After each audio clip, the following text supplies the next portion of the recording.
RRB, l'invité du matin. Bonjour Elisabeth Noir. Bonjour Nicolas. Le FLNKS a présenté son projet hier matin, vous en parlez avec votre invité. Notre invité qui est Magali Tindal, élue UC de la province Nord, membre du groupe de travail qui a préparé le projet rénové du FLNKS pour cette campagne référendaire. Bonjour. Bonjour Elisabeth, c'est Magali Tindal. Merci, oui, excusez-moi, Magali Tindal, vous aviez publié un petit fascicule pour le premier référendum. Pourquoi un projet rénové cette fois-ci ?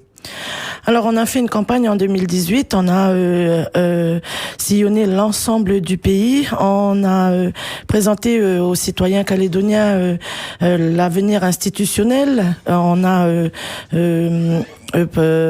fait campagne autour de la stabilité des institutions, et au fur et à mesure de la campagne, on s'est aperçu que les Calédoniens, les citoyens, nos gens, mais aussi ceux qu'on a été voir indécis, que leur questionnement restait sur qu'est-ce qui se passe dès le lendemain du oui, qu'est-ce qui se passe le lundi matin en fait. Avec la peur, c'est ce que vous dites, l'indépendance ne serait pas un trou noir. C'est vraiment cette inquiétude que vous entendez dans la population ? Ben c'est peut-être normal aussi cette réaction de gens que l'on a rencontrés. C'est on propose le changement, on propose l'innovation, on propose un meilleur lendemain. Donc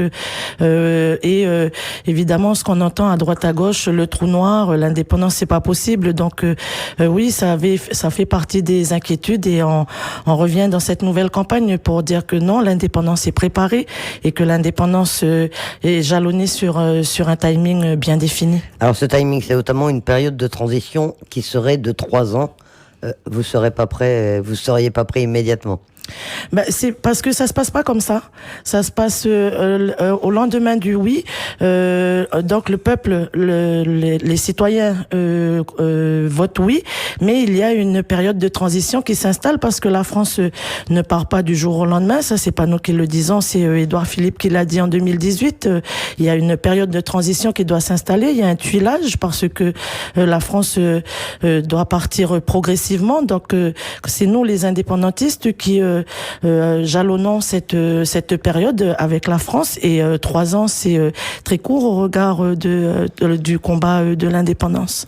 Vous voulez également répondre dans ce programme rénové aux questions de la vie quotidienne des Calédoniens. Alors quelles sont ces questions ? Quelles sont les inquiétudes qui vous remontent ? Ça a été très divers et varié en 2018 quand on a tourné. C'est encore des questions qui sont posées depuis 2018 jusqu'à maintenant. C'est le quotidien des gens, ça dépend qui est-ce que l'on rencontre, qui est-ce que l'on a autour de nous. Mais il est apparu que le plus grand doute, la plus grosse inquiétude, c'est de pouvoir continuer à vivre ensemble ici dans ce pays après l'indépendance. Donc c'est là que nous, les indépendantistes, pouvons confirmer, et je le dis clairement, que on continuera à vivre ensemble dans notre pays. Et pourtant, on entend beaucoup de propos d'exclusion des uns et des autres. On entend notamment chez les leaders indépendantistes des expressions comme les gens venus d'ailleurs. On sent que c'est pas gagné de vivre ensemble. C'est souvent parce que on est dans une situation où on est dans la confrontation, et il s'avère que nos propos peuvent dépasser par moments nos pensées, mais le vivre ensemble, les indépendantistes l'ont prouvé. Toutes les mesures que l'on a mises en œuvre jusqu'à aujourd'hui ont été pour l'ensemble des Calédoniens. Ça s'est encore démontré lors de la crise sanitaire, quand les coutumiers et les responsables indépendantistes veulent fermer les frontières, c'est pour protéger l'ensemble du pays, non indépendantistes compris. Beaucoup de questions également sur la vie quotidienne des Calédoniens, sur la vie de tous les jours. Quelle réponse vous leur apporter quand ils s'inquiètent sur la santé, sur les retraites, sur la vie économique ? Ça, ce sont des politiques publiques de toute façon que l'on met en œuvre dans la vie quotidienne à partir de maintenant, déjà depuis plusieurs années. Ce qu'on doit faire aussi dans cette campagne, c'est qu'on doit s'adresser à des gens qui aiment leur pays, et leur dire que l'indépendance, il n'est pas question de faire un pas en arrière, on fera que des pas en avant. Donc quand on parle de l'école, on dit que bien sûr qu'on veut que nos enfants continuent à aller à l'école et et surtout de bons diplômes. Bien sûr que l'on veut que notre population soit en bonne santé. Ça, c'est déjà des messages que l'on porte et puis c'est des messages que l'on continuera à porter après l'indépendance. Ça, c'est des déclarations d'intention, mais après, on les finance comment? Et comment est-ce qu'on compense toutes les aides qui viennent aujourd'hui de l'État? Alors, forcément, à un moment donné, quand on est arrivé avec notre projet en 2018 sur la stabilité institutionnelle du pays, on a été confronté à l'argent de la France. L'argent de la France. On a eu à prouver, on a eu à découper chaque palier du pays pour prouver qu'est-ce que c'était que les finances de l'État dans le pays. La protection sociale, on finance déjà, c'est déjà nous qui faisons qu'il y ait de l'aide médicale. Avec toutes les cotisations aussi des fonctionnaires de l'État. Avec et nos cotisations à nous aussi. C'est les cotisations de l'ensemble du pays. Mais comment se priver dans ces cas-là de tout cet apport, notamment des fonctionnaires de l'État qui cotisent aujourd'hui à la CAFAT et qui demain ne le feraient plus? Il n'est pas question de faire partir les fonctionnaires de l'État. On rentrera dans une période de transition où il y aura un tuilage. C'est à ce moment-là que l'on regardera. C'est le système aujourd'hui, de toute façon, de santé doit être revu dès maintenant. L'indépendance, c'est le 5 octobre, mais la situation de la protection sociale, c'est déjà un souci. Vous n'y êtes pas encore, on parle déjà du 3e référendum. Mais nous, on va y arriver dès le 4 octobre. Vous y croyez vraiment? On y croit sûr, dur comme fer. Comment changer à ce point le rapport de force électorale?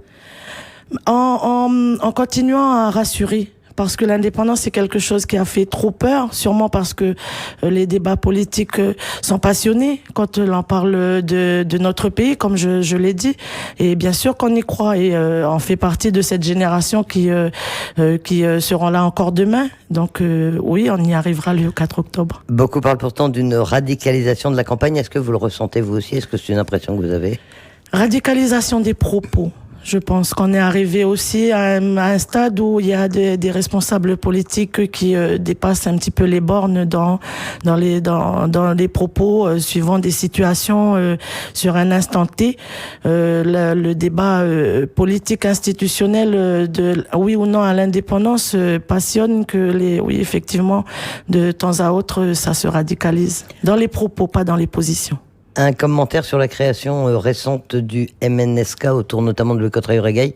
Ça vous inquiète ou vous trouvez normal qu'il y ait plusieurs expressions indépendantistes? On trouve normal qu'il y ait plusieurs expressions indépendantistes. La construction de ce pays doit se faire avec avec tout le monde. Et il y a de la place pour tout le monde pour construire le pays. Donc, mon commentaire personnel, félicitations, bonne campagne à eux. On a du pain sur la planche autant que nous sommes.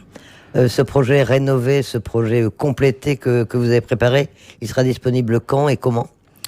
Alors, il a été très très bien finalisé hier soir à compter d'aujourd'hui, il part à l'impression. Donc, dans un premier temps, il est à destination de nos CNC, nos comités nationalistes et citoyens que l'on a déjà constitués en 2018, puisque c'est eux qui vont porter la campagne sur le terrain. À eux aussi, je leur souhaite bon courage. Et puis ensuite, il sera disponible à qui veut bien